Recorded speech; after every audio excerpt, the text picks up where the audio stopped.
Graça e paz, meus irmãos.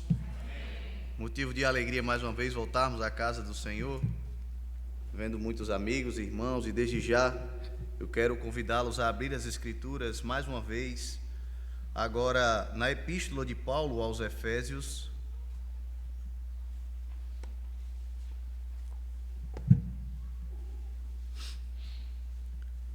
Efésios, capítulo de número 1, estaremos indo do verso 15 até o verso de número 23.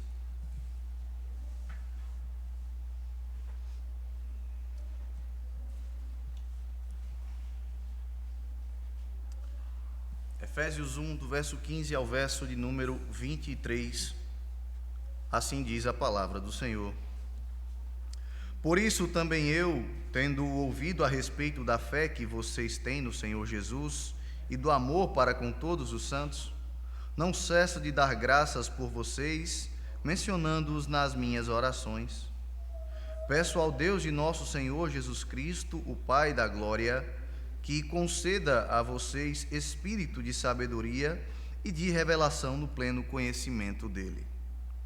Peço que ele ilumine os olhos do coração de vocês, para que saibam qual é a esperança da vocação de vocês, qual é a riqueza da glória da sua herança nos santos, e qual é a suprema grandeza do seu poder sobre nós, os que cremos, segundo a eficácia da força do seu poder. Ele exerceu esse poder em Cristo, ressuscitando-o dentre os mortos e fazendo-o sentar à sua direita nas regiões celestiais, acima de todo principado, potestade, poder, domínio e de todo nome que se possa mencionar, não só no presente século, mas também no vindouro. E sujeitou todas as coisas debaixo dos pés de Cristo, e, para ser o cabeça sobre todas as coisas, o deu à igreja, a qual é o seu corpo, a plenitude daquele que a tudo enche em todas as coisas. Até aqui, irmãos, curve a sua fronte, vamos orar mais uma vez. Bendito sejas tu, Deus Pai, Filho, Espírito Santo, o Senhor que manifesta a tua glória por meio da criação, e a criação que revela o autor dela. Nós, nesse momento, te bendizemos e pedimos que o teu Santo Espírito nos direcione a ouvir o teu Evangelho, que o Senhor possa tirar as escamas dos nossos olhos, nos fazer enxergar além do que se vê, e que o Senhor esteja aplicando a tua palavra nos nossos corações, para que nós sejamos servos fiéis do Senhor, a fim de proclamar as tuas palavras. Assim que nós te pedimos e te agradecemos, no nome do teu Filho Jesus Cristo. Amém. Podem sentar, irmãos.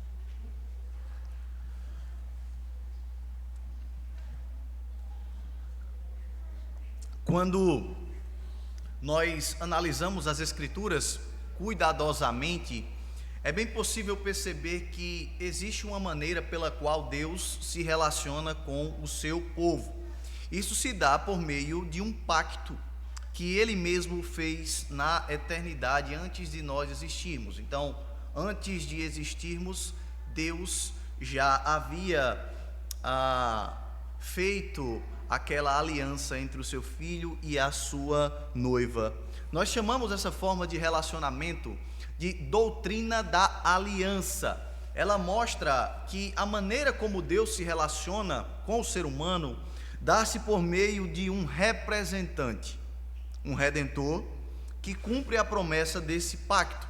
E essa doutrina, irmãos, está no coração da teologia reformada, porque é por meio dela que nós compreendemos quem é Jesus, o que ele fez em nosso favor e como nós devemos responder àquilo que nós recebemos dele. E uma das características mais encantadoras dessa doutrina está no fato de que Jesus Cristo, por meio do seu sacrifício, uniu um povo que outrora estava disperso. Isaías 53, verso 6, diz: todos nós andávamos desgarrados como ovelhas, cada um desviava pelos seus próprios caminhos, mas o Senhor fez cair sobre ele a iniquidade de todos nós.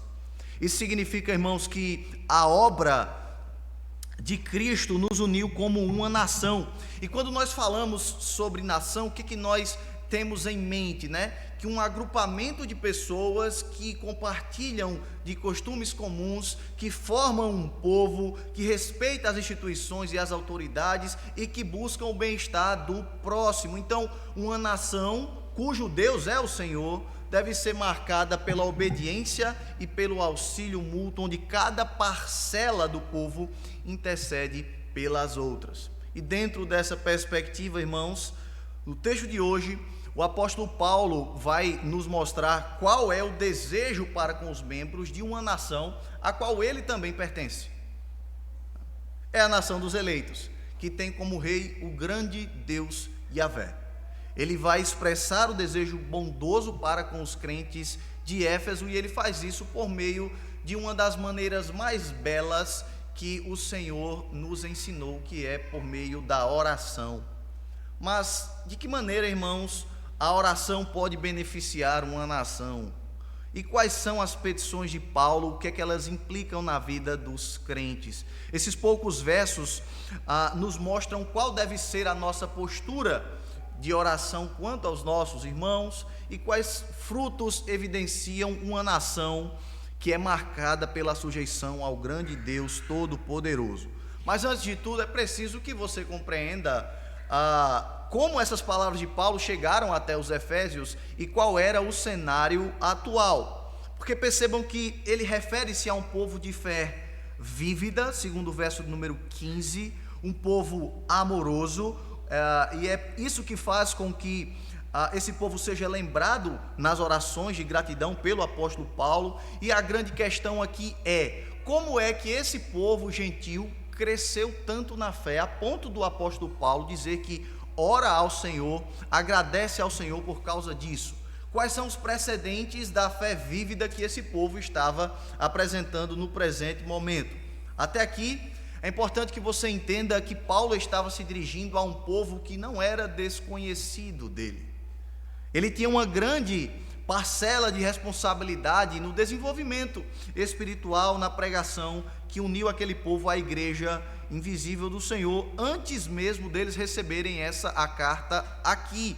A igreja de Éfeso começou a se desenvolver devido a um trabalho do apóstolo Paulo, quando passou 3 anos naquele lugar, durante a sua 3ª viagem missionária. Mas no presente momento, Paulo se encontrava preso numa prisão domiciliar em Roma, onde passou 2 anos e escreveu não somente Efésios, mas também as chamadas epístolas da prisão, Filipenses, Colossenses e também Filemon.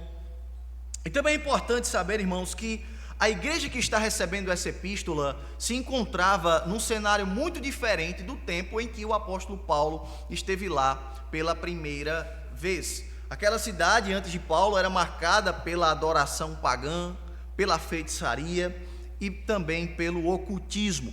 Havia em Éfeso uma das 7 maravilhas do mundo antigo, o templo da deusa Diana, também chamada Artemis, e por causa disso a economia da cidade era concentrada de fato na venda de objetos e de artífices de ídolos. E é naquele lugar e através do apóstolo Paulo que o Senhor torna Éfeso um grande centro de adoração a Deus. Se você voltar os seus olhos comigo em Atos dos Apóstolos,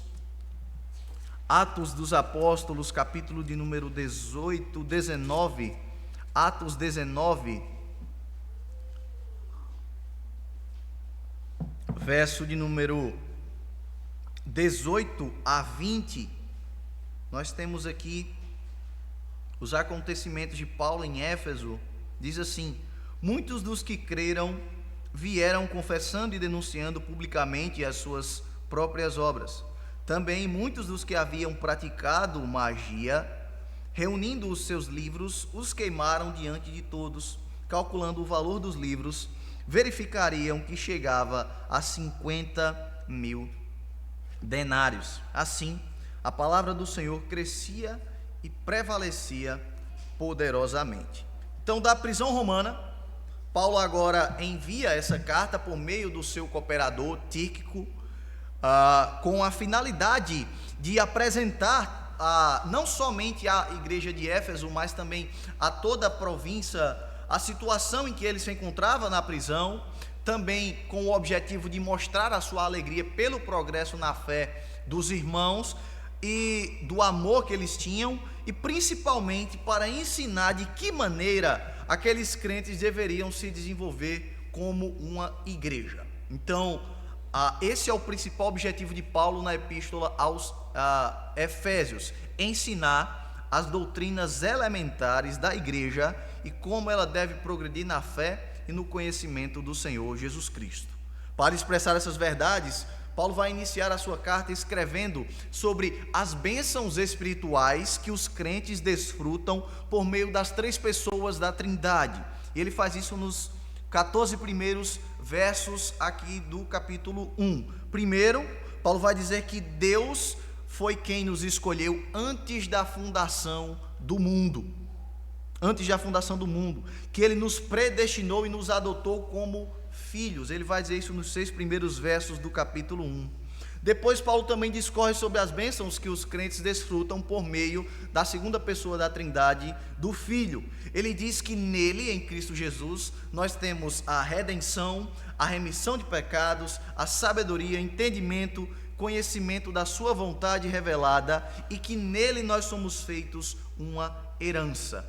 E depois Paulo também, nos 2 últimos versos, até que cheguemos onde estaremos expondo hoje, verso 13 e 14, Paulo também cita as bênçãos que agora nós recebemos por meio da terceira pessoa da Trindade, por meio do Espírito Santo. Ele diz que o Espírito Santo é aquele que sela no nosso coração o Evangelho, é aquele que é o penhor da nossa herança, a promessa de que um dia nós seremos resgatados desse mundo mau. E depois de apresentar as bênçãos espirituais que os crentes recebem, nos versos de hoje, nós analisaremos a oração de Paulo para com aqueles crentes de Éfeso. Nos 2 primeiros versos, versos 15 e 16, Paulo vai dar graças a Deus pelo progresso na fé dos irmãos e vai orar por eles. Do verso 17 até o verso de número 19, Paulo vai apresentar 2 preces ao Senhor para com aqueles crentes. E nos últimos versos 20 até o verso número 23, Paulo centraliza Cristo como aquele que está acima de todas as coisas e que sujeita todas elas debaixo dos seus pés. Voltemos os nossos olhos para o verso de número 15 e 16, quando Paulo começa a dar graças a Deus pelo progresso na fé dos irmãos e assim ora por eles. Verso 15 e 16 ele diz assim: por isso também eu, tendo ouvido a respeito da fé que vocês têm no Senhor Jesus e do amor para com todos os santos, não cesso de dar graças por vocês, mencionando-os nas minhas orações. Percebam que, para iniciar, Paulo começa dizendo por isso, ou seja, por essa razão. E que razão é essa? A razão que eu expliquei agora há pouco, das bênçãos espirituais que os crentes desfrutam por meio da Santíssima Trindade, como ele disse anteriormente. Então a gratidão de Paulo vem exatamente disso, das bênçãos espirituais que ele descreveu. Mas não somente por isso, Paulo também se alegra com as notícias que ele recebeu a respeito dos efésios, quanto ao progresso da fé e quanto também ao progresso do amor entre eles. Veja que no verso 15, ele diz: por isso também eu, tendo ouvido a respeito da fé que vocês têm do Senhor Jesus e do amor para com todos os santos. Mas é curioso que Paulo estava escrevendo essa epístola de uma prisão. Paulo estava preso numa prisão domiciliar. Então, a essa altura, já fazia, irmãos, aproximadamente 4 anos desde o período em que Paulo havia trabalhado em Éfeso. E a distância entre Éfeso e Roma era quase 1.500 quilômetros. Então, Éfeso estava localizada lá na região turca do Mar Egeu, Roma na Itália, e havia uma distância muito grande entre esses 2 lugares. Então, como é que Paulo ficou sabendo do que estava acontecendo com os crentes? Porque ele começa dando graças, e como e de que maneira ele ficou sabendo que o progresso da fé dos crentes estava acontecendo, né? É porque o tráfego marítimo era muito comum naquela época. Os visitantes poderiam ver Paulo na sua prisão domiciliar. Se você voltar novamente comigo lá em Atos, capítulo de número 28. Você vai ver Atos 28, no verso de número 30. Você vai ver que o texto diz assim: durante 2 anos, Paulo permaneceu na sua própria casa, que tinha alugado, onde recebia todos os que o procuravam. E não somente isso, havia um laço familiar muito forte entre os cristãos, né? Então, isso era muito comum que eles compartilhassem as boas novas. Então não surpreende que Paulo recebesse as notícias e soubesse qual que é a situação lá de Éfeso. Desde a primeira vez que Paulo esteve em Éfeso, ele também havia se tornado um famoso pregador. Ele ensinou 2 anos lá na escola de Tirano, se fez conhecido perante todos os moradores, os habitantes da província da Ásia. Então, percebam que Paulo era conhecido por toda a região, e era comum que ele recebesse aqueles viajantes, que ele informasse as situações da província da Turquia. E ciente do que acontecia em Éfeso, Paulo destaca ainda no verso número 15 a fé em Jesus e o amor para com os santos. E aqui, irmãos, é muito importante que você entenda que existe uma relação muito íntima entre fé e o amor. Isso porque a fé em Cristo é o que impulsiona o crente a amar. É por isso que a fé e o amor são citados pelo apóstolo Paulo também lá em 1 Coríntios capítulo 13, verso de número 13, como um dom de Deus, porque a fé é o impulso do amor. Eles caminham juntos, eles se atraem, eles se completam. Quem tem uma genuína fé no Senhor ama o seu próximo. Comentando esse verso, Calvino diz: se o nosso amor deve ter uma visão de Deus, quanto mais perto alguém se aproxima de Deus, mais forte e inquestionavelmente devem ser as suas reivindicações ao nosso amor. Então, não há verdadeira fé sem amor. Da mesma maneira, nós olhamos para o amor na perspectiva de como ele reflete a fé que nós temos em Cristo Jesus. Então, notem que fé e amor não são elementos definidos pelo homem. Paulo diz: fé em Cristo Jesus e amor para com os santos. É Deus quem define o que é verdadeira fé, e é Deus quem define o que é o verdadeiro amor. Às vezes nós somos levados, irmãos, a acreditar que a fé e o amor são pilares entendidos segundo a nossa própria ótica.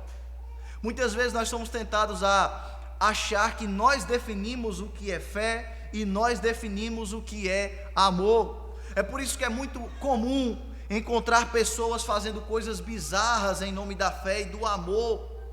Pessoas que vocês têm acompanhado o noticiário, né, sacrificando seus filhos, dizendo que isso é fé, matando seus cônjuges em nome do amor. Mas é o Senhor quem define o que é uma verdadeira fé e o que é um verdadeiro amor. Então, você pode até achar que tem fé, mas essa fé pode não ser a fé revelada nas Escrituras. Você pode até achar que ama, mas o seu conceito de amor pode não ser o mesmo conceito que Deus revelou nas Escrituras. À luz das Escrituras, a fé está relacionada com a espera de Cristo Jesus, e de que maneira nós vivemos para isso. Hebreus capítulo 11, verso 1, é a certeza das coisas que se esperam e a convicção dos fatos que não se veem. O amor é o pilar que estará conduzindo esse processo. Só temos fé porque recebemos do Senhor. Isso só é possível porque Ele nos amou. É por isso que amar ao próximo faz parte do grande mandamento. Nós amamos porque fomos amados primeiro. E percebam que esses 2 fatores, fé e amor, levam Paulo a dar graças a Deus e a orar pelos Efésios, conforme ele faz aqui no verso de número 16. Ele diz que dar graças a Deus por eles sem cessar. Ou seja, a oração do apóstolo Paulo era uma oração diária, e a oração pelos santos era algo que fazia parte da vida do apóstolo Paulo, não somente aos Efésios, mas Paulo também orou pelos crentes de Roma, lá em Romanos 1, pelos crentes de Filipos, em Filipenses 1, pelos crentes de Colossos, em Colossenses 1, pelos crentes de Tessalônica, em 1 Tessalonicenses 1, orou por Filemão, no versículo número 4. Então, Paulo orava pelos crentes sem cessar. Mas quais são as preces que são apresentadas aqui por ele? Verso número 17, ele começa dizendo assim: peço ao Deus de nosso Senhor Jesus Cristo, o Pai da glória, que conceda a vocês espírito de sabedoria e de revelação no pleno conhecimento dele. Depois de dar graças ao Senhor, ele começa a registrar suas petições aqui em favor dos santos. Na primeira petição, percebam que Paulo se refere a Deus como Pai da glória. O Pai da glória. Peço ao Deus de nosso Senhor Jesus Cristo, o Pai da glória, né? Ele usa esse termo para identificar que Deus é um Pai glorioso. Pai da glória é Pai glorioso. A Ele pertence toda a glória e poder. Paulo está apontando a grandeza e a majestade de Deus. Notem a conexão dessa expressão aqui usada por Paulo com os versos passados, né? E aí é justamente por ser Deus o Pai glorioso que as bênçãos espirituais que eu citei lá no início do capítulo 1, ela chega até os crentes. Eles recebem as bênçãos espirituais que revelam o Pai glorioso, o Pai da glória, o Pai de todas as coisas, que nos concede isso gratuitamente. Tudo que nós recebemos vem do Senhor. Ora, irmãos, por que não há casos para nós? Porque o Pai da glória é o Senhor. É porque a glória é dele. É por isso que não há casos para nós. É porque a glória é do Senhor. Ele é o Pai da glória. Quantas vezes nós somos ensinados nas Escrituras que Deus age para o louvor da sua própria glória? Foi por causa da sua glória que ele confundiu as línguas lá em Babel. Foi por causa da sua glória que José foi levado ao Egito. Foi por causa da sua glória que ele endureceu o coração de Faraó para libertar o povo do cativeiro. Aí Paulo vai dizer lá em Romanos 11:36, porque dele, por ele e para ele são todas as coisas. A ele, pois, a glória para todos sempre. Amém? E a petição de Paulo era para que o Pai da glória concedesse aos Efésios um espírito de sabedoria e de revelação no pleno conhecimento dele. E aqui, irmãos, há uma pequena dificuldade em compreender qual é esse espírito a qual Paulo está se referindo. Isso porque algumas traduções trazem espírito com o E maiúsculo e outras traduções trazem espírito com o E minúsculo. E por que é importante a gente entender isso, né? É porque vocês já sabem que nas nossas traduções, espírito com um E maiúsculo diz respeito ao Espírito Santo, né? E espírito minúsculo diz respeito a qualquer outro espírito. Pode ser o espírito do homem ou até mesmo um espírito mau. Essa dificuldade se dá porque no grego não há letras maiúsculas, né? Então, os intérpretes precisam compreender para poder traduzir. É por isso que algumas versões trazem espírito com E maiúsculo e outras versões trazem espírito com E minúsculo, mas no texto original a palavra aqui ela se apresenta da mesma forma. A diferença está na maneira aí como ela veio a ser traduzida. Isso é uma consideração que nós podemos encontrar também, por exemplo, lá em 2 Timóteo, capítulo 1, verso 7, quando Paulo diz assim: porque Deus não nos deu um espírito de covardia, né? E aí alguns intérpretes entendem que esse termo está sendo revelando o Espírito e está revelando também, ou está revelando também o Espírito do homem. Alguns intérpretes entendem que esse Espírito aqui está sendo atribuído ao Espírito do homem. Sendo assim, Paulo estaria então se referindo às faculdades internas do homem, às disposições do homem, às faculdades do homem, acrescidas de sabedoria e de conhecimento. tá? Mas outros intérpretes compreendem que esse Espírito aqui de fato é o Espírito com um E maiúsculo, o que me parece talvez um pouco mais plausível. Aí você pode até perguntar, ora, mas se eles eram crentes, eles já tinham o Espírito Santo. Então por que Paulo ora para que o Espírito seja revelado a eles? Porque nós precisamos entender, irmãos, no Antigo Testamento, o Espírito Santo ele vinha para cumprir propósitos. Mas no Novo Testamento, a perspectiva é que o Espírito Santo vem, age em nós e permanece em nós. Então, como aqueles crentes estariam pedindo Paulo orava para a revelação do Espírito, se eles já eram crentes? Bem, a possibilidade, o que é compreensível, é que nós temos aqui o registro de umas poucas orações conhecidas como oração de avivamento, né? Ou oração pelo Espírito Santo. Em algumas ocasiões nós encontramos alguns autores bíblicos, incluindo o próprio apóstolo Paulo, clamando a Deus pelo Espírito Santo aos cristãos, à igreja, mas não é porque ele nunca foi derramado, não é que o Espírito Santo nunca tenha habitado ali, ou que ele viria pela primeira vez, até mesmo porque ele permanece desde a conversão, né? A ideia é que apesar do Espírito Santo já estar presente, ao mesmo tempo, eles precisavam ser fortalecidos pela oração do Espírito, pela ação do Espírito no homem interior. E de que maneira eles seriam edificados pelo Espírito? Paulo diz, por meio da sabedoria e conhecimento de Deus, guiando-os pelo caminho da verdade. Então, a passagem que está por trás dessas palavras de Paulo, encontra-se lá em Isaías capítulo 11, verso 1 e 2, quando ele diz assim: do tronco de Jessé sairá um rebento, e das suas raízes brotará um renovo. Repousará sobre ele o Espírito do Senhor, o Espírito de sabedoria e de entendimento, que não resta dúvidas que é o Espírito Santo.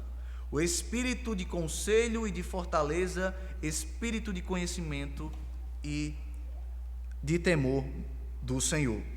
Desse texto, o profeta Isaías profetiza sobre o Espírito que viria sobre Jesus, concedendo a ele sabedoria, entendimento, conselho e fortaleza. E a oração de Paulo é para que esse mesmo Espírito que veio sobre Jesus conceda também aos crentes em Éfeso a sabedoria, o entendimento, até que eles alcançassem o pleno conhecimento, isso é, o conhecimento completo acerca das coisas reveladas de Deus. Então, aqui não é a sabedoria para inventar formas de adoração. Aqui não é a revelação, como muitas pessoas entendem que é uma maneira de adivinhar, de prever o futuro, né? Como muitas igrejas consideram. Mas a sabedoria que vem do alto e é a revelação que faz o homem conhecer a Deus plenamente no seu conteúdo revelado. Irmãos, nada mais é importante para o crescimento de uma igreja, nada mais é importante para o crescimento de uma comunidade cristã do que a sabedoria e o conhecimento que vem de Deus. Nada. Um homem só é sábio quando o seu conhecimento está pautado nos ensinos do Senhor. Uma nação só é sábia quando ela conhece a Deus. Como diz o salmista, Salmo 33, feliz é a nação cujo Deus é o Senhor. Somente assim é que uma igreja, é que um povo, é que uma comunidade, ela cresce para a glória de Deus. Essa é a primeira petição de Paulo ao Senhor, que os efésios sejam diariamente alimentados pela sabedoria e pelo conhecimento de Deus.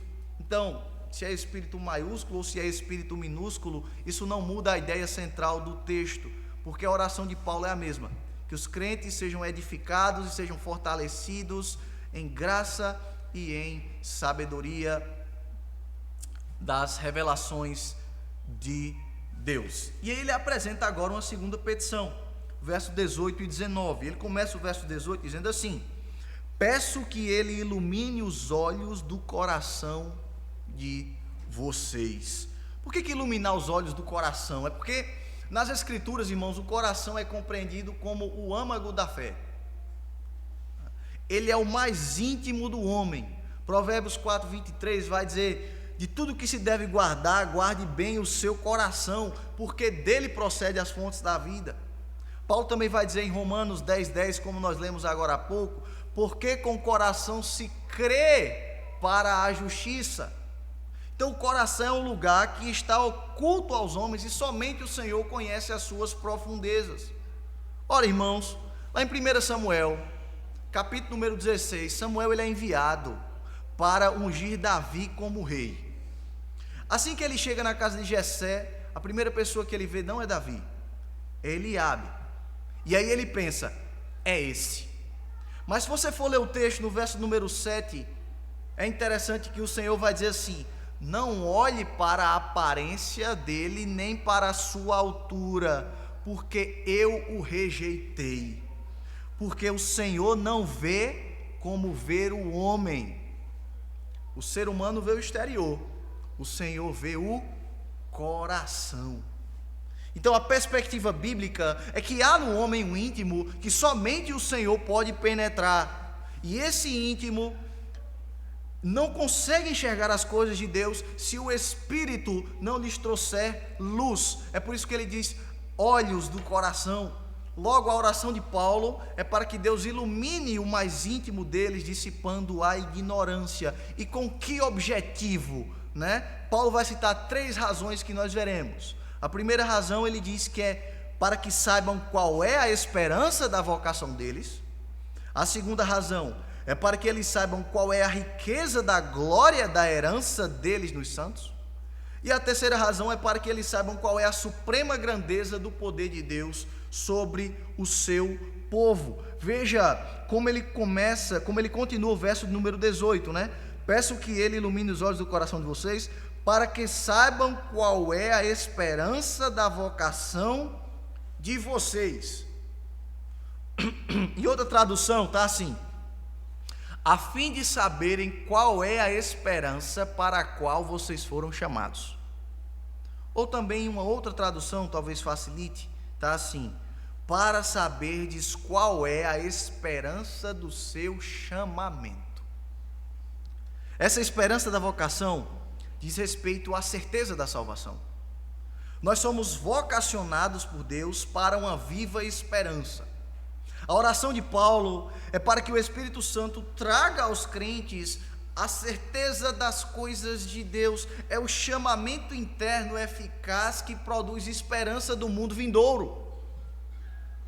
Trata-se de uma operação do Espírito Santo no homem, dando-lhe certeza das bênçãos de Deus, especialmente da salvação. Então, nenhum crente, irmãos, é chamado por Deus para ter dúvidas quanto ao seu destino na eternidade.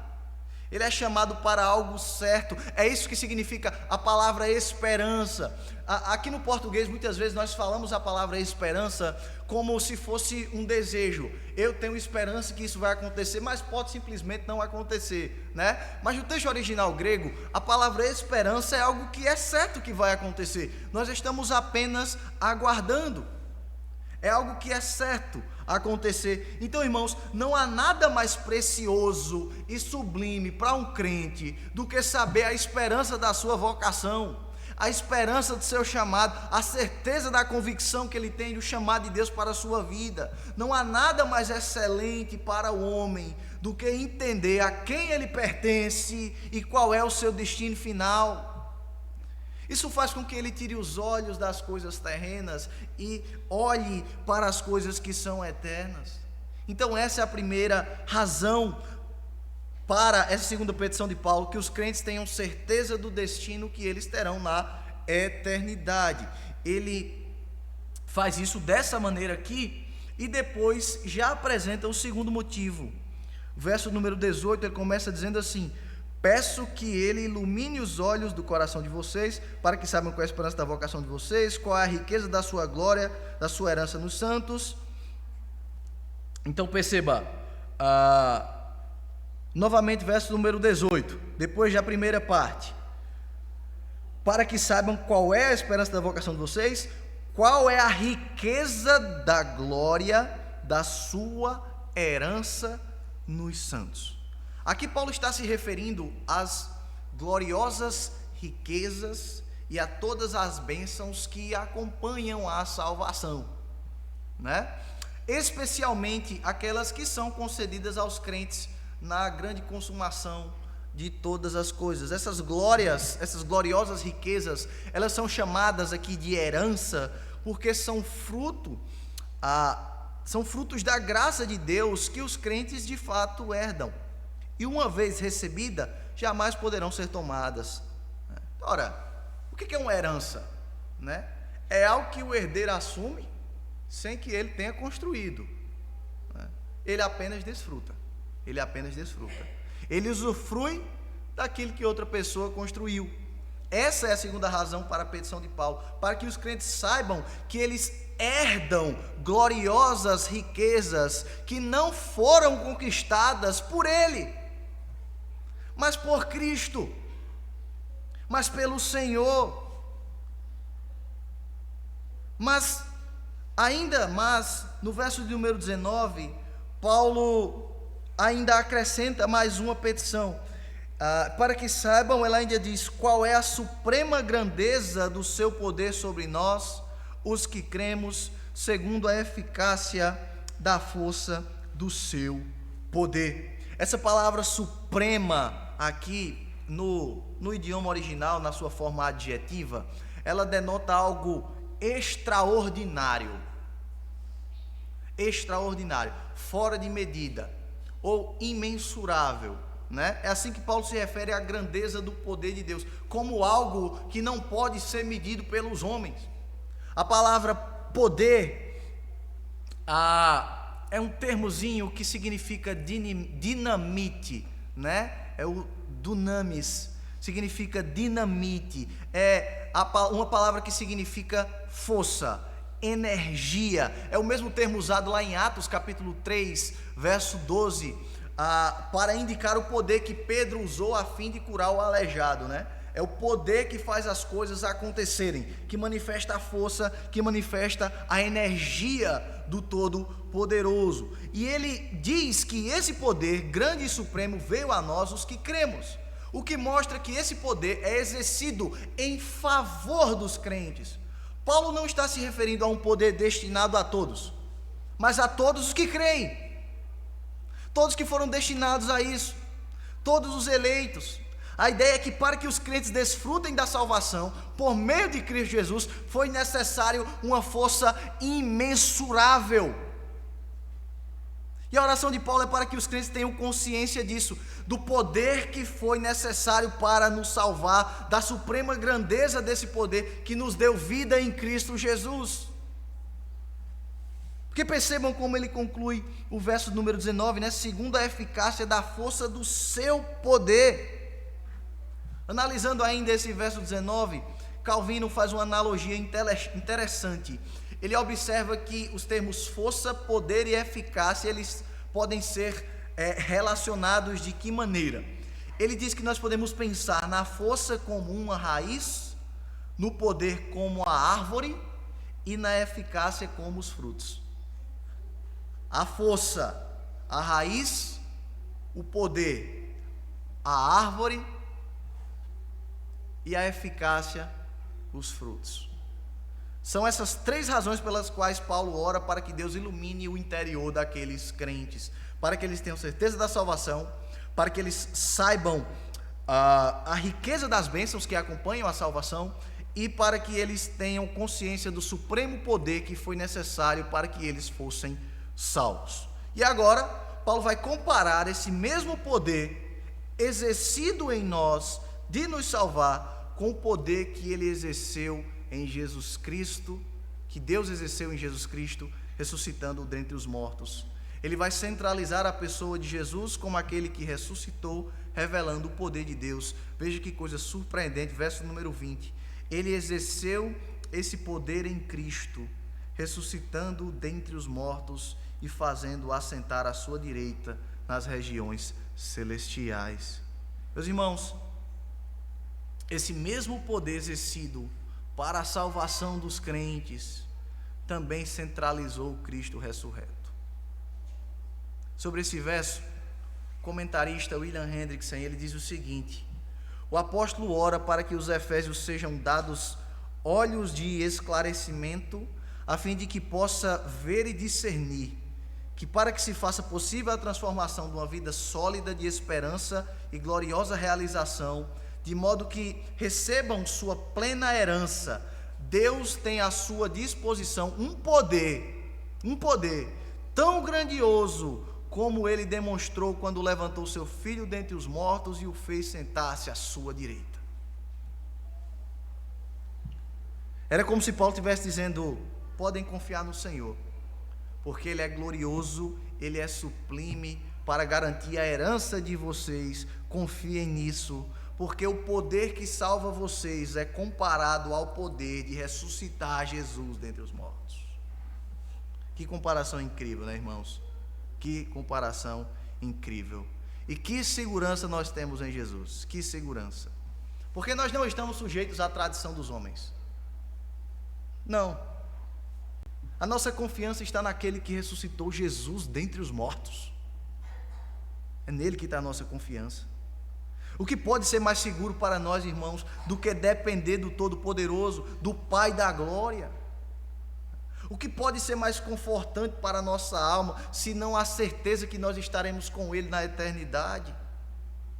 Por que nos abatemos diariamente, se o nosso destino é a pátria celeste? Ora, irmãos, o salmista, Salmo 42, verso 11, diz: por que você está abatida, ó minha alma? Por que você se perturba dentro de mim? Espere em Deus, ainda o louvarei, a Ele o meu auxílio e Deus meu. Então, por que muitas vezes, irmãos, o nosso coração, ele se turba? Será que é porque nós esquecemos o nosso destino?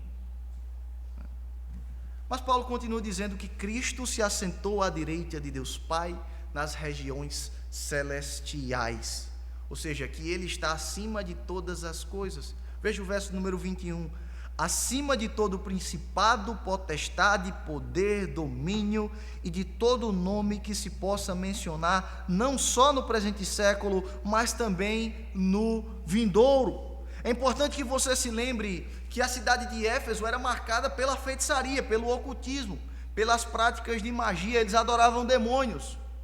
Era lá que se encontrava a estátua da Diana, né? Mas Paulo está dizendo: olha, para vocês que viviam assim, sujeito a todas essas coisas, Cristo está acima de todas elas. Cristo é superior a todas essas coisas. A ênfase está no lugar de preeminência que Cristo ocupa, acima de todos os seres e acima de todas as eras. Ele diz que está acima de todo potestado e principado e potestade, isso é, acima de todos os anjos, sejam bons, sejam maus. O foco de Paulo é na posição majestosa e eterna de Cristo Jesus. Ele está acima de qualquer ser dotado de poder, de qualquer ser espiritual, de qualquer ser dotado de autoridade, acima de qualquer domínio, acima de qualquer poder angelical. Cristo é superior a essas coisas, a todas elas. É tanto que Paulo ele nem vai descrever essas coisas, o que são elas, não vai explicar todos os elementos. Por quê? Porque ele diz que independentemente disso, Cristo é supremo sobre tudo. Cristo é supremo sobre tudo. Ele foi assunto ao céu, glorificado. A Ele foi dado todo o nome que está acima de todo, o nome que está acima de todo nome. E Ele foi exaltado sobremaneira sobre a criação e triunfa sobre ela. Essa é a ideia do apóstolo Paulo aqui. Ainda comentando a ideia central desse verso, volto a citar Calvino, quando ele diz: não há nada mais elevado ou excelente por qualquer nome que possa ser chamado, que não esteja sujeito à majestade de Deus, majestade de Cristo. Outro comentarista ainda diz assim: Jesus Cristo é avançado acima de tudo, e Ele tem autoridade sobre todos, estando eles sujeitos a Ele. Toda a glória do mundo superior e todos os poderes de ambos os mundos são inteiramente dedicados a Ele, é por Ele, é por meio dEle, é para Ele, aponta para Ele. Ele está acima de todas as coisas, e não somente isso, ele diz ainda no verso 22, e sujeitou todas as coisas debaixo dos pés de Cristo, né? Todas as coisas aqui não é somente as coisas referentes à igreja ou no aspecto da criação, né? Mas todas essas coisas que eu citei, todos os anjos, todos os poderes, toda a criação, todas as classes espirituais, tudo que foi criado, Cristo é a autoridade. Aí perceba que ele continua dizendo, para que isso? E para ser o cabeça sobre todas as coisas, o deu à igreja. O deu à igreja, a qual é o seu corpo, a plenitude daquele que a tudo enche em todas as coisas. Ou seja, já que Cristo triunfa sobre todas as coisas, Ele também controla a igreja. Ele também controla a igreja.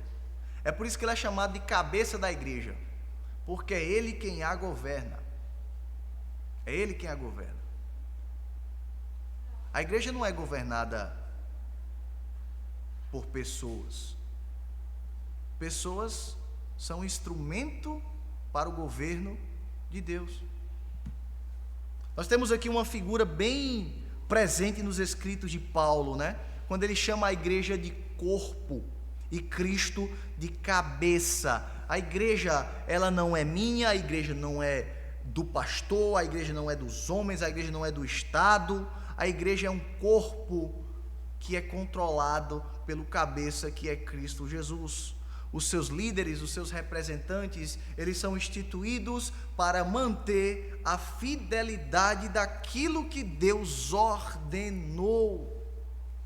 Então, quando você não quer se sujeitar a uma autoridade fiel, você não quer se sujeitar às Escrituras. Você não quer se sujeitar àquele que é o cabeça da igreja. Porque a ele foi dado o governo de todas as coisas. E ainda descrevendo a igreja, o corpo de Cristo, veja que ele diz, a plenitude daquele que a tudo enche em todas as coisas.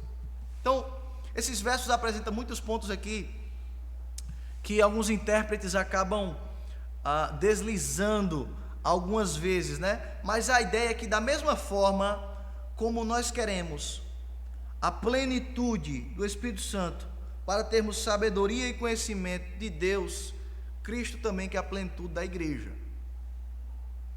Ele é pleno sobre a igreja. A igreja é uma forma dele manifestar a sua glória, porque os seus eleitos são resultado da obra que foi estabelecida lá na criação. É interessante que alguns intérpretes, eles entendem a igreja, e preste atenção nesse detalhe que é importante, eles entendem a igreja como sendo um complemento de Cristo, né? Como se em certa medida ele se considerasse, eu vou usar entre aspas aqui, imperfeito, né?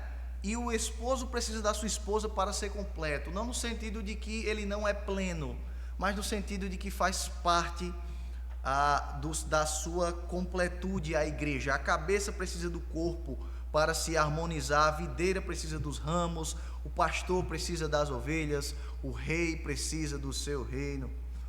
Não é que não haja plenitude de Cristo, não quer dizer que não há nele majestade absoluta, não é que ele não seja autossuficiente, mas que a igreja complementa a obra da eleição que foi estabelecida antes da fundação do mundo.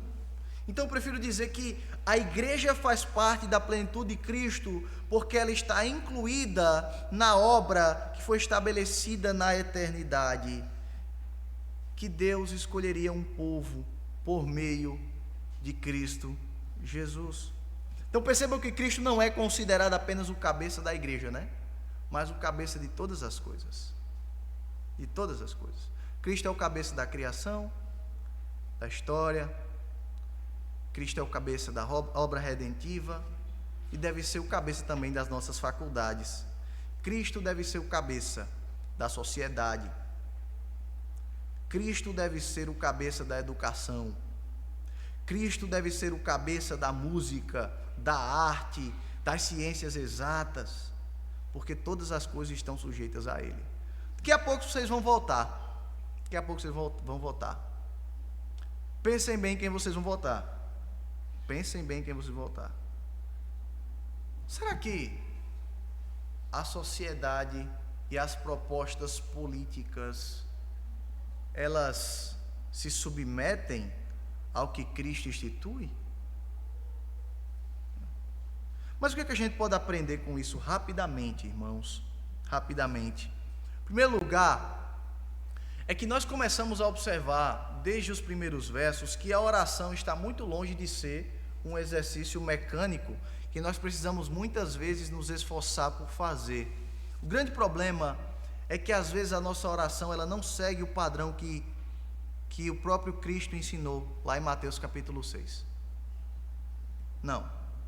Por vezes, às vezes, nos falta reconhecer a quem nós estamos orando. Às vezes nos falta santificar aquele que recebe a nossa oração. Às vezes nos falta pedir pelo progresso do reino de Deus. Às vezes nos falta reconhecer a vontade do Senhor. Às vezes nos falta confiar na provisão divina. Às vezes nos falta o quebrantamento da nossa alma. Às vezes nos falta o desejo de fugir do pecado. E o nosso coração desarmoniza esses fatores quando nós estamos diante do Senhor. Ora, irmãos, quantas vezes nós não temos alegria em conversar com Deus? E se não há gozo, contentamento, satisfação, felicidade, deleite no que diz respeito a invocar Deus à nossa vida, imagine a maneira como nós oramos pelos outros. Se você não ora segundo aquilo que você deseja para a sua vida, você também não inclui seus irmãos. Da mesma forma, irmãos, quantos crentes lhe faltam fundamento na oração? Eles oram pouco porque conhecem pouco. Eles não apresentam todas as suas causas ao Senhor porque eles não veem Deus em todas as suas causas. Eles pedem pouco porque não sabem pelo que pedir. Eles agradecem pouco porque não sabem pelo que agradecer. Eles conversam pouco porque não sabem o que conversar. A ausência do conhecimento impacta nas suas orações. De natureza igual, irmãos, grande parte dos crentes centralizam as suas orações somente nos seus próprios interesses e demandas. Eles não se importam com a glória de Deus, mas com as suas questões pessoais. Mas, caros irmãos, Paulo nos ensina que a oração não é para centralizar as nossas causas, mas é para centralizar a glória de Deus. É por isso que muitas vezes Paulo vai dizer: orem por nós, para que uma porta nos seja aberta para a pregação do Evangelho, para que eu anuncie o reino de Deus. Mas o dia tem 24 horas, irmãos, e nós deixamos muitas vezes para orar quando dá tempo. Isso é um sinal de que a nossa oração não glorifica o Senhor. Precisamos ter cuidado com isso, porque a oração que glorifica a Deus é uma oração prioritária, incessante, constante, que reconhece o Deus a quem nós estamos nos dirigindo. Foi na Reforma Protestante que Lutero lutou contra os ensinos heréticos romanos, de que aquilo que se faz no templo é mais importante do que se faz fora, a oração daqui é mais forte do que a oração de fora. E nós fomos agraciados por Deus em glorificar a Ele em todas as nossas áreas. Orai sem cessar. E Paulo fazia isso constantemente em favor dos cristãos em Éfeso. Irmãos, pensemos como um homem numa prisão domiciliar não cessava de orar por crentes que fazia 4 anos que não os via. O que impulsiona o apóstolo a orar por eles? É porque o centro das coisas, o centro da oração de Paulo era sempre a glória do Senhor. Ele mesmo disse lá aos Tessalonicenses: orem sem cessar. Ele disse aos coríntios: orarei com o espírito, mas também orarei com o entendimento. Ele disse a Timóteo: antes de tudo, recomendo que faça súplicas, orações, intercessões e ação de graças por todos os homens. Ele disse aos romanos: se unam a mim na minha luta, orando a Deus em meu favor. Ele disse aos colossenses: sempre agradecemos a Deus, o Pai do nosso Senhor Jesus Cristo, quando oramos por vocês. Quando oramos por vocês. Ele disse aos filipenses: não andem ansiosos por nada, por coisa alguma, mas em tudo, pela oração e pelas súplicas, e com ação de graças, apresentem os seus pedidos a Deus. Então, meus irmãos, quantas vezes nós não levamos a oração a sério? Quantas vezes nós estamos estagnados nisso? Quantas vezes nós duvidamos desse meio de graça? Quantas vezes nós deixamos de orar pelos nossos irmãos? Quantas vezes nós deixamos de orar pela nossa igreja? Quantas vezes nós deixamos de orar pelo progresso do Evangelho? Quantas vezes nós ignoramos as causas que envolvem os nossos irmãos? Quantas vezes? Quantas vezes? Mas a oração, ela é marcada e sempre caracterizou os verdadeiros cristãos. Por isso não podemos negligenciar isso. Porque os ímpios é que confiam nas suas próprias mãos. É por isso que eles não oram, porque eles confiam no Senhor. É a mesma ideia de viajar, né? Nós vamos viajar, vamos orar quando estamos indo para a viagem, né? Mas por que a gente só ora na saída? Porque nós temos a perspectiva de que nós temos o controle estando na cidade. É por isso. Vamos orar para sair, porque aqui dentro eu tenho controle sobre todas as coisas. A ideia é: orem sem cessar. Muitos homens, não somente o apóstolo Paulo compreendia isso, grandes homens na história da igreja compreendiam isso. Muitos homens. Richard Sibbes, por exemplo, ele entendia a oração como armas espirituais. Precisamos ter também essa compreensão. Ele dizia: quando nós buscamos a Deus em oração, o diabo sabe que nós estamos buscando armas para lutar contra ele, e é por isso que ele procura lançar a nós todos os desafios. John Bunyan olhava para a oração como uma maneira de apresentar a Deus um coração contrito. Ele dizia assim: na oração é melhor ter um coração sem palavras do que palavras sem um coração.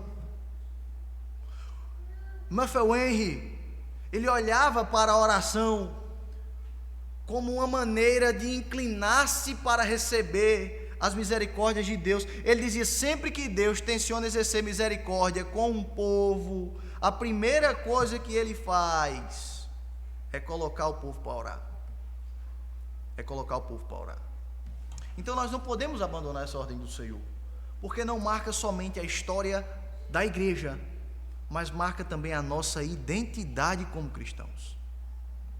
Mas em segundo lugar, eu quero analisar com vocês quais foram os pedidos de Paulo na sua oração. Paulo pede ao Senhor para que os crentes de Éfeso sejam concedidos sabedoria e conhecimento acerca de Deus, pede para que eles tenham certeza da salvação e pede para que eles tenham consciência do supremo poder que foi exercido por Deus para salvar o pecador. Notem que todos esses pedidos visam uma única coisa: o crescimento do reino de Deus. Porque veja, irmãos, a sabedoria e o conhecimento acerca de Deus permite a expansão do reino por meio das decisões que são tomadas pelos crentes e por meio da adoração que provém da verdade. Percebam também que a certeza da salvação garante ao cristão um trabalho motivado pelo anseio da pátria. Percebam também que a riqueza das bênçãos de Deus oferece aos crentes o benefício de servir ao Senhor. Também notem que a consciência do poder de Deus na salvação traz temor ao coração dos crentes, o que faz glorificá-lo a Deus. Todos os pedidos de Paulo visam o bem da igreja e a glória do Criador. Todos os pedidos de Paulo, irmãos. Então, é para o crescimento do reino. E talvez você já tenha se perguntado: por que Deus escolhe quem Ele escolhe? Por que a igreja cresce com pessoas que seria impossível imaginarmos? Lembro-me que na minha conversão, escutei até uma piada, dizia assim: como é que uma igreja cresce com quem ninguém espera? Né? Essa também foi a dúvida do profeta Jonas. Ele não entendia porque Deus havia mandado ele trabalhar ali, mas foi dentro de um grande peixe que ele disse: ao Senhor pertence a salvação. Ao Senhor pertence a salvação. Ora, a ordem que foi dada a Jesus durante a sua ascensão foi: vocês serão minhas testemunhas até os confins da terra. Por quê? Porque é a Ele que pertence a salvação. Como Cristo disse à mulher samaritana: a hora já chegou, a hora já chegou. Os verdadeiros adoradores me adorarão em espírito e em verdade. Não é no Monte Gerezim, em todos os lugares. Por quê? Porque a salvação pertence ao Senhor. Então, como um crente é aprovado por Deus quando ele trabalha para o progresso do Evangelho, para que Deus seja adorado em todos os lugares, em todas as esferas da sua vida? Essa é a causa pela qual Paulo ora ao Senhor, para que os crentes cresçam para a glória de Deus. Meus irmãos, nós não nascemos para nossas causas, nós não vivemos em prol das nossas causas, porque as nossas causas morrerão conosco, mas Cristo permanecerá. Cristo permanecerá. Tudo é para a causa dele. Mas em último lugar, mas não menos importante, num aspecto prático, nós devemos considerar também que os pedidos de Paulo apresentam um caráter aprovado pelo Senhor. Paulo ora para que os crentes desfrutem de todas as coisas, do pleno conhecimento daquilo que Cristo revelou. Então, ninguém pode ser sábio fora do que Deus revelou nas Escrituras. Ninguém é sábio longe das Escrituras. Ninguém é sábio por uma boa oratória. Ninguém é sábio por ser moralista. Não. Ninguém é sábio por uma aparência piedosa. Também não. Ninguém é sábio pela imagem que quer passar, mas pela sabedoria que vem do conhecimento das Escrituras. Porque, irmãos, a teologia, ela não esfria crente. Ela leva o crente a adorar ao Senhor pelo conhecimento que Ele mesmo revelou. Ele dá sabedoria segundo as verdades que foram reveladas. Ora, como é que a igreja primitiva crescia lá em Atos 2:42? Perseveravam na doutrina dos apóstolos, a comunhão, o partir do pão e nas orações. Por que primeiro vem a doutrina dos apóstolos? Porque o que você sabe sobre Cristo impacta em todas as outras áreas. O que você sabe sobre Cristo implica na sua oração.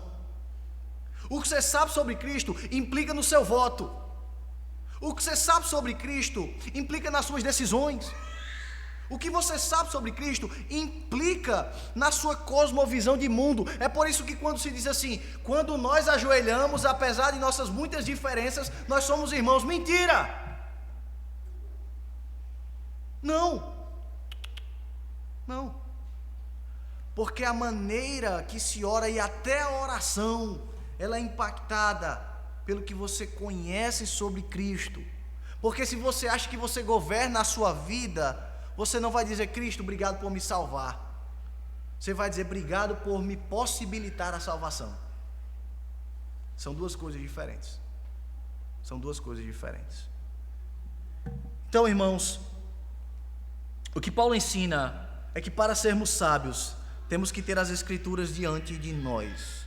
De igual modo, Paulo também ora para que os crentes tenham essa certeza, a certeza da salvação. Porque com essa certeza nós sabemos não somente o nosso destino, mas também que nós não fizemos nada por merecer. Então, por que o crente não pode perder a salvação? Porque não foi ele que conquistou. Nós não podemos perder algo que não foi conquistado por nós, pelos nossos próprios méritos. É isso que Paulo vai dizer aos romanos. Paulo diz lá em Romanos 9,16: assim, pois, não depende de quem quer nem de quem corre, mas de Deus que tem misericórdia. Depende de Deus. Então não acreditem nessa questão de perda de salvação. Quando alguém diz que pode perder a salvação, ele está dizendo que a obra de Cristo não foi suficiente para garantir a ele uma morada celestial. Não foi suficiente. Não foi suficiente. Mas Paulo também ora para que eles sejam conscientes não só disso, mas de que em Cristo eles são ricos. Em Cristo eles são ricos.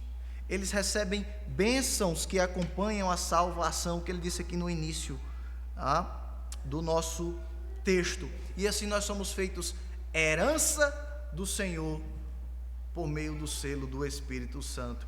E nós precisamos ser conscientes disso. Muitos crentes esquecem que a glória da salvação e a riqueza das bênçãos que recebem por meio dela vem do Senhor. Vem do Senhor. E muitas vezes esses crentes vivem buscando algo fora dos propósitos de Deus, irmãos, fora dos propósitos divinos. Quantas igrejas manejam pessoas a acreditar que a riqueza de Deus está nas bênçãos materiais, nas emoções, nos seus dons extraordinários, né? Quando não é nada disso que a Escritura nos diz. É as bênçãos espirituais que nos transformam segundo a imagem daquele que nos salvou. É isso que nós aprendemos.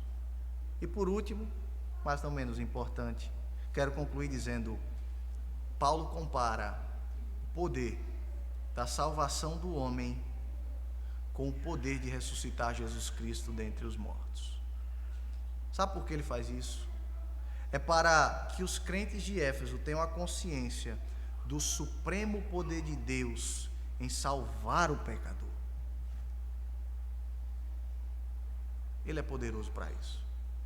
Então, não duvide do que Deus pode fazer. Pregue. Nós lemos aqui em Romanos 10: pregue, porque a salvação pertence ao Senhor. E talvez você esteja vivendo de forma desgraçada, mas Deus é poderoso para salvar a sua alma. Então arrependa-se e volte para Ele, porque você não vai ter descanso para a sua alma se o Pai da Glória não o alcançar. E a esse Deus poderoso, glorioso, supremo e grande, seja a glória não só hoje, mas pelos séculos dos séculos. Amém. Vamos orar ao Senhor. Senhor, obrigado pela Tua palavra que nos fala. Que o Senhor nos ajude a acreditar naquilo que nós pregamos. Que o Senhor nos ajude a confiar naquilo que damos testemunho. Que a Tua graça esteja sobre o Teu povo. Que o Senhor nos abençoe, nos conduza a um verdadeiro arrependimento. Nos ajuda a confiar que ao Senhor pertence a salvação. Nos ajuda, Senhor, a pregarmos o Evangelho a todos. Porque a glória pertence ao Senhor e a salvação também. Que o Senhor nos dê cada vez mais a confiança da nossa morada celestial. Que o Senhor nos leve a experimentar o Teu consolo a cada dia. Que a Tua graça esteja sobre o Teu povo, Senhor. Que o Senhor molde o nosso coração, nos dando uma piedade movida pelo Teu Santo Espírito, pelo conhecimento pleno da Tua lei. Nos leve a ter sede da Tua vontade, do que o Senhor nos ensina, da Tua vontade, Senhor. Que ela se cumpra em nossas vidas. Que o Senhor nos agracie com a esperança de vida eterna e que todas as bênçãos que nós recebamos, Senhor, seja para o crescimento do Teu reino. Que o Senhor abençoe o Teu povo e que o Senhor esteja nos conduzindo para que um dia estejamos juntos na pátria celestial.